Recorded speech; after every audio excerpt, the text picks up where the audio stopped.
Pelatihan fasilitator pencegahan dan pengendalian faktor risiko penyakit tidak menular di wilayah Puskesmas Tempe dengan mata pelatihan edukasi konseling berhenti merokok. Langkah pertama adalah persiapan mengajar, yaitu proses penyiapan materi atau bahan ajar yang digunakan untuk praktek mengajar. Di antaranya mencakup yang pertama, menyusun RPPMP atau GBPP. Yang kedua, menyusun RP atau satuan acara. Dan yang ketiga, menyusun PowerPoint. Selanjutnya, menyusun bahan ajar. Kemudian, persiapan bahan ajar seperti LCD dan peralatan yang lain. Selanjutnya, tentukan teknik presentasi yang efektif. Dalam penyampaian materi, sampaikan mengenai dampak merokok. Yang pertama, resiko kematian meningkat, dan yang kedua, memberikan usia harapan hidup yang pendek. Dalam penyampaian materi juga sampaikan mengenai manfaat berhenti merokok, di antaranya tekanan darah, denyut jantung, dan aliran darah tepi membaik. Yang kedua, hampir semua nikotin dalam tubuh sudah dimetabolisme, tingkat karbon monoksida di dalam darah kembali normal. Dan yang ketiga, nikotin mulai tereliminasi dari sistem indera pengecap dan penciuman mulai membaik, sistem kardiovaskuler meningkat dengan baik. Selanjutnya, resiko penyakit jantung koroner setengah setelah 1 tahun berhenti dibandingkan tetap merokok. Selanjutnya, dalam penyampaian materi juga sampaikan mengenai kendala berhenti merokok dalam bidang kesehatan, mental, sosial, dan juga ekonomi. Kemudian, sampaikan teknik konseling dalam upaya berhenti merokok dengan 4T, di antaranya yang pertama, tanyakan apakah klien merupakan seorang perokok atau bukan. Tanyakan tipe klien, profil perokok, tingkat adiksi dan ketergantungan nikotin, dan tingkat motivasi untuk berhenti merokok. Selanjutnya, identifikasi dan dokumentasi di setiap perkembangan upaya berhenti merokok pada setiap pertemuan. T yang kedua, yakni telaah. Nilai keinginan klien untuk berhenti merokok. Perlu dipastikan klien memiliki keinginan untuk berhenti merokok atau tidak. Bila tidak, maka diperlukan suatu konseling motivasi. T yang ketiga, tolong dan nasihati. Anjurkan klien untuk berhenti merokok. Gunakan pendekatan secara personal, kuat, jelas untuk menganjurkan klien berhenti merokok. T yang keempat, yakni tindak lanjut. Menyusun rencana untuk menindaklanjuti terapi yang sudah dilakukan. Untuk klien yang berusaha untuk berhenti merokok, maka susunlah jadwal untuk konsultasi rutin atau berkala. Misalnya 1 minggu atau 2 minggu sekali.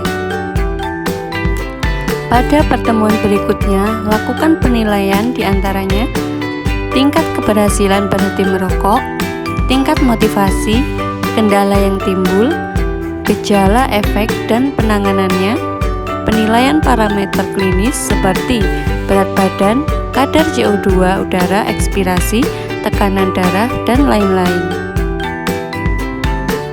Untuk klien yang tidak ingin berhenti merokok untuk saat ini, perkenalkan mengenai ketidakketergantungan rokok dan tingkat motivasi klien untuk berhenti merokok pada kunjungan klien berikutnya.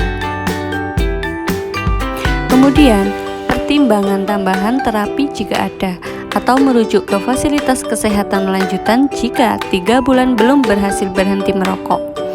Jika diperlukan rencana terapi tambahan untuk berhenti merokok dengan merujuk ke fasilitas pelayanan kesehatan lanjut.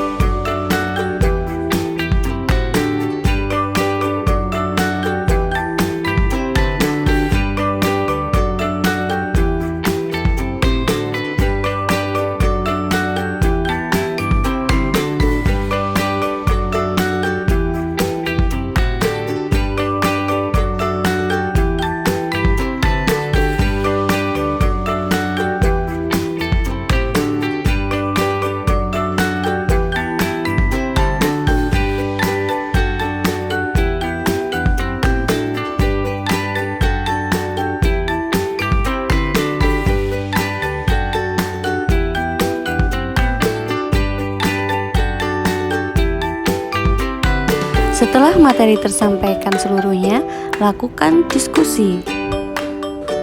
Memberikan kesempatan kepada kader untuk bertanya dan berperan aktif terhadap materi yang telah disampaikan.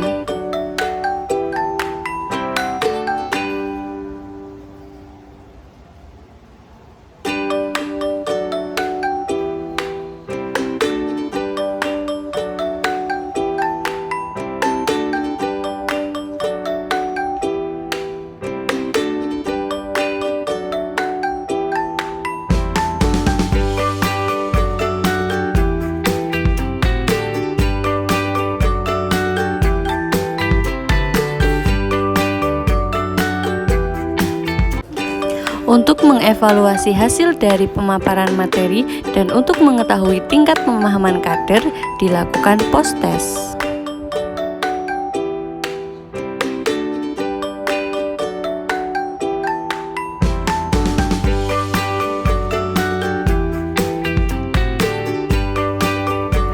Untuk yang terakhir, dengan menutup pembelajaran, ucapan terima kasih dan apresiasi kepada peserta atau kader, dan jangan lupa memberikan motivasi. Salam Kermas, sehat, bugar, produktif, ceria. Wassalamualaikum warahmatullahi wabarakatuh.